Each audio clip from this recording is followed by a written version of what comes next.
Hello and welcome back.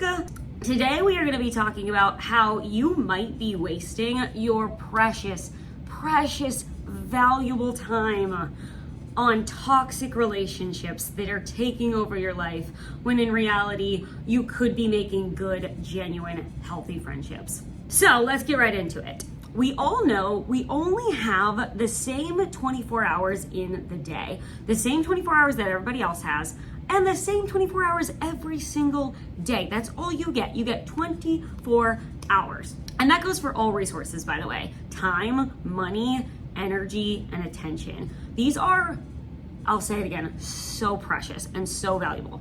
I beg of you, do not let these go to waste. These are so critical. And you get to decide how you spend those hours and how you spend that time. That's the most beautiful part about it, is that you are completely in control of this. So what I've noticed a lot of times when I'm talking to people who seem like they're dissatisfied with their friendships, dissatisfied with their relationships, or just don't really have any friends, I notice that there's a pattern. There's a pattern where I ask people, okay, well, what's taking up your time right now? Where is your time, your attention, your energy going right now?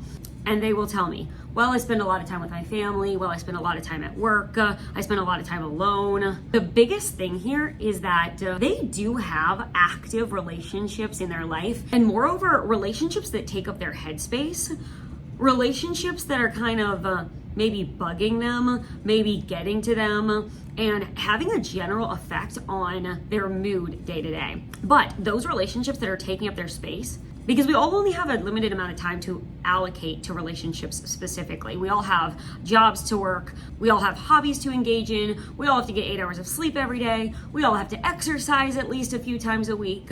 We have to have time alone. There's only so much time, energy, and attention that can go towards relationships and community. It's limited. There's no way to expand it. So what I notice about people who don't make an active effort to form and maintain new friendships is that their existing community actually already exists. There's already a framework there, and they already spend a lot of time in community. However, the community that they do spend time with oftentimes is very toxic and very unhealthy. This is so common. It's more common, I'm realizing, with every passing day. So many people have a lot of toxic relationships filling up their very limited community time slots and energy time slots and attention time slots. A lot of what I'm noticing about toxic relationships that stay in your life and you can't seem to get rid of, oftentimes the sources are from family and from work environments. There's other places as well, but those are two main sources of really toxic relationships that creep their way into your life and then set up camp and do not leave. And what I feel like people don't realize is that this is affecting you. This is affecting you big time. And you do not want to let this affect you to the extent that it is. Unfortunately, most people have someone toxic in their family. It's not comfortable to talk about, but it's almost always true. And I notice this. People are constantly having this ongoing tension or this ongoing conflict with either their sister or their mom or their brother or their dad, someone who is in their immediate family, in their close family, that they continue to give their time and attention to. It's not like they've identified, oh, my relationship with this person is really toxic. It affects my mood every day. It takes up a lot of my headspace, so I want to distance myself from it and just give it the appropriate amount of time that it deserves. By the way, I'm not advocating for cutting off all of your family or going cold turkey. I think sometimes people go no contact, and that's very healthy, and that's a good decision for them. I myself have gone no contact with toxic family members when I assess that that's necessary and that the relationship brings a lot more negativity than positivity. And that's essentially what I'm asking you to pay attention to here is, do your relationships bring positivity or negativity into your life? Obviously, there's going to be ups and downs with any relationship that you have, but you need to assess whether that particular person brings more positivity than negativity or more negativity than positivity. If it's more heavily weighted on the negative side, I would encourage you to start thinking about just distancing yourself from it. You don't need to cut it off. You don't need to go cold turkey, and you don't need to do no contact immediately. That's something that you can do, but you have to realize that it is taking up your resources. What I mean by resources is the time, the money, the energy, and the attention that can go to going out in the community and forming new relationships. There is always community out there, literally just sitting there waiting for you. But you're not embracing it because all of the resources that you have to allocate towards community is going towards your toxic mom, that coworker that's trying to take you down at work, your boss that hates you, your neighbor that you're at war with, whatever it is. There are so many ways that toxic people creep into your life and they set up camp and they do not move. But what I want you to realize is that you are so in control of how much attention you actually give to those toxic relationships and how much attention you free up for more healthy relationships.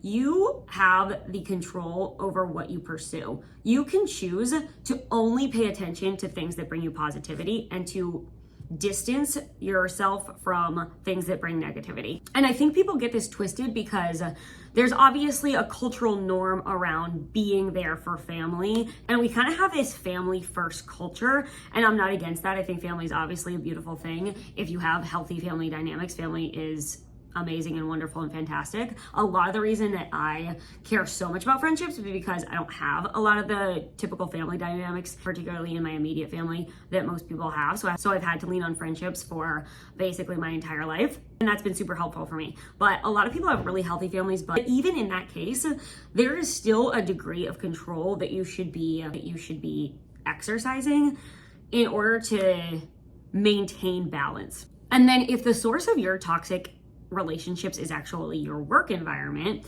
that one's tricky too, because obviously you have to go to work every day. I'm not advocating for you to quit your job. I'm not advocating for you to find a new job as soon as you have a toxic coworker, because odds are you're gonna get a new job and there's gonna be a toxic coworker there too. I'm more advocating for you to develop the skill to identify very easily and very quickly when someone toxic has entered your circle and is starting to affect you. Because odds are, if someone is in close quarters with you, or you have a lot of contact with that person, you talk to them a lot, you're in the same physical space as them a lot, unfortunately their relationship with you is going to affect your mental space. So if you're forced into the office or into your place of work with that toxic coworker or your toxic boss for 40 hours a week, that's a lot of time. That's a lot of your mental space and a lot of your energy that's going towards that.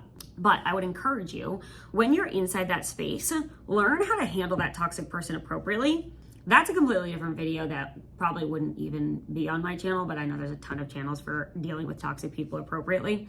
And then when you're outside of that space, completely forget about that person and detach yourself emotionally from that toxicity. You should not be affording your valuable headspace towards people who cause you misery or people who mistreat you or anybody that just brings generally more negativity than positivity into your life. I'm here to tell you that you are much more in control of this than you think.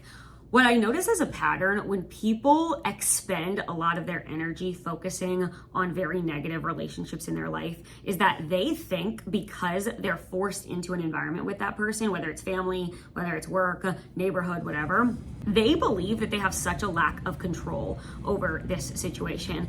And I'm not arguing that you have complete control. Maybe you do have to be in the same environment as that person for a particular amount of time, but you have a lot more control over just how much attention you allocate to it. That's the part that you do have control over.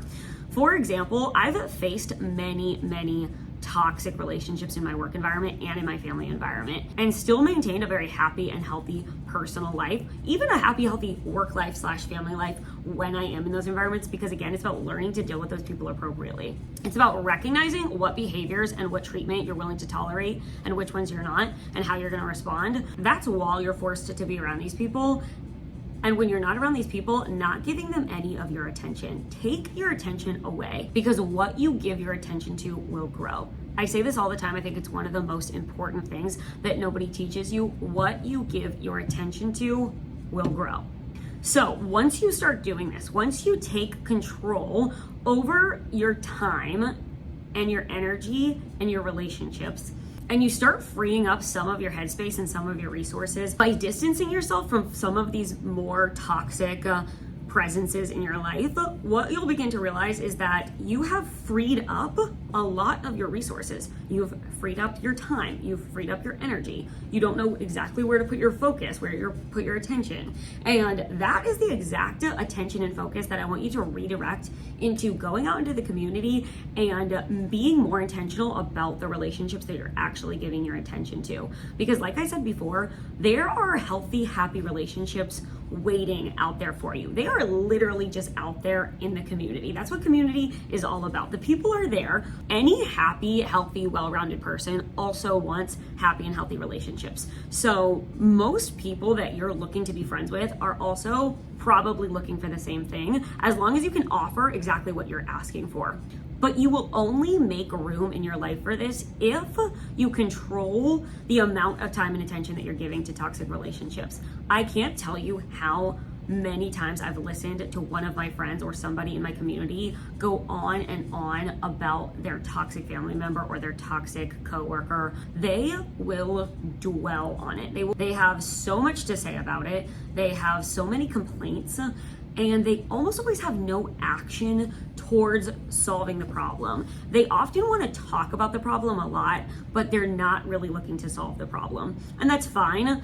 Anybody's allowed to do that, but I'm here to tell you that's not going to make you happier.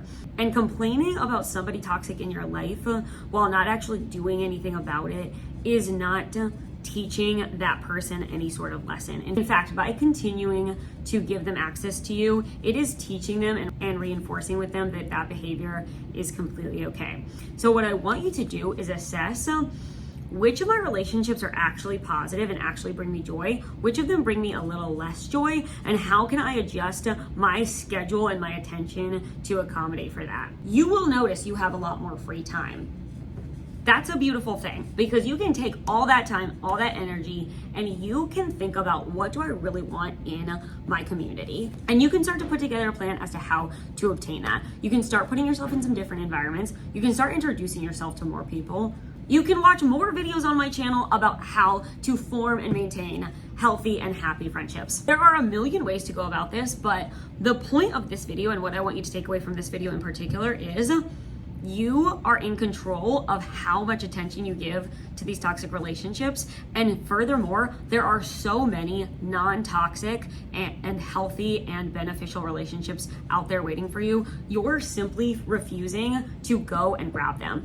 It's your responsibility to chase what you want out of life.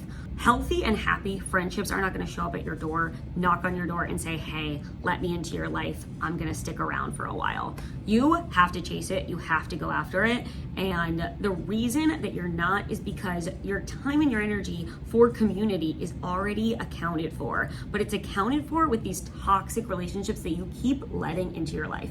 You keep letting people who mistreat you have access to you. And the tricky part about this whole thing is that even toxic relationships do fulfill the social gap that we all have, right? We all have a need for socializing. We all have a need for connection with other people and community. So if we have an ongoing relationship with somebody, particularly if that relationship has gone on for a number of months or years, any sort of long period of time, we've actually formed a sense of connection with that person. There is a sense of connection and community even in toxic relationships, because there's something about it that makes you feel close to that person, even though it doesn't make you feel good. You feel a connection, but you don't feel good.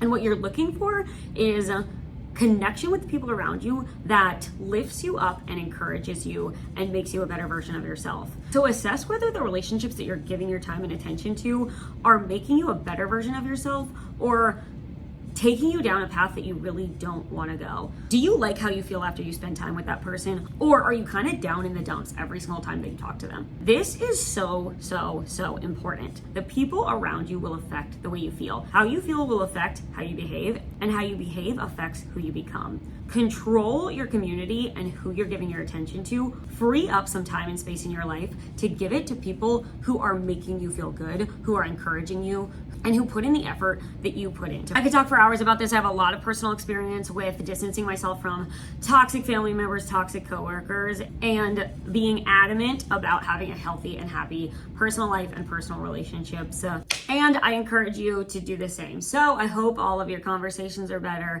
I hope your friendships are healthier, and I'll see you on the next one.